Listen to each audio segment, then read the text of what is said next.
За сангийн сайд Хүрлбаатарыг уулуурхайн лиценз эзэмшигч байгалийн баялагаар баяжсан 30 гэр бүлийн төлөөлөл учир засгийн газрын бүрэлдэхүүнд орж ажиллах нь зохимжгүй гэж үзэн Монгол Улсын ерөнхийлөгч Баттулга улсын их хурлын томилгоонд хэсэгчилсэн байдлаар хориг тавьсан. За өнөөдөр ерөнхийлөгчийн хоригийг улсын их хурлын чуулганаар хилцэж гишүүдийн 84.4% нь хоригийг хүлээн авах боломжгүй гэсэн шийдвэрийг гаргалаа.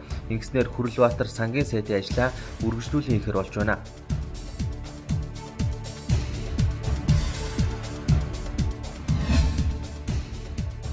Хүүхдийн мөнгө олгох санхүүжилт дууснаас 8-9 10 дугаар сарын хүүхдийн мөнгө олгодог байгаа. Тэгвэл шаардлагатай санхүүжилтийг 2017 оны улсын төсвийн тодтголд оруулж 104 тэрбум төгрөгийг нэмж суулгасан байна. За ингэснээр хүлээлт үүсгээд байсан хүүхдийн мөнгө олох ажил энэ сарын 10-наас эхлэхээр боллоо. Шүүх эмнэлэг хүчирхийллийн хохирогч болсон бага насны хүүхдээс үзэлгийн мөнгө нэгсэн нь олон нийтийн дунд шүүмжлэл дагуулсан. Завг асуудалтай холбогдуулан шүүх эмнэлгийн төлбөр үйлчилгээний журамд нэмэлт өөрчлөлт оруулсан байна. Тодорхойлбол насан туршаагүй иргэнийг шүүх эмнэлгийн үзлэг шинжилгээнд зүүн төлбөргүй хамруулж, яаралтай үзлэг шинжилгээ хийх тохиолдолд амьдралын баталгаажих түвшнөөс доогуур нэг ядуу гэсэн тодорхойлолтыг холбогдох байгууллагаас заавал авчирлаггүйгээр үйлчилгээ үзүүлж байхаар төлбөрт үйлчилгээний журамыг өөрчилжээ.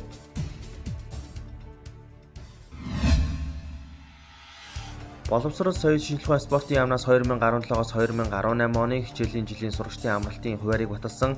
За гаргасан хуваарийн дагуу ерөнхий боловсролын сургуулиудын 1-р улирлын амралт маргааш эхэлнэ. За 1-р улирлын амралтын хугацаа анги харгалзалгүй 7 хоногийн хугацаатай үргэлжлэх юм а.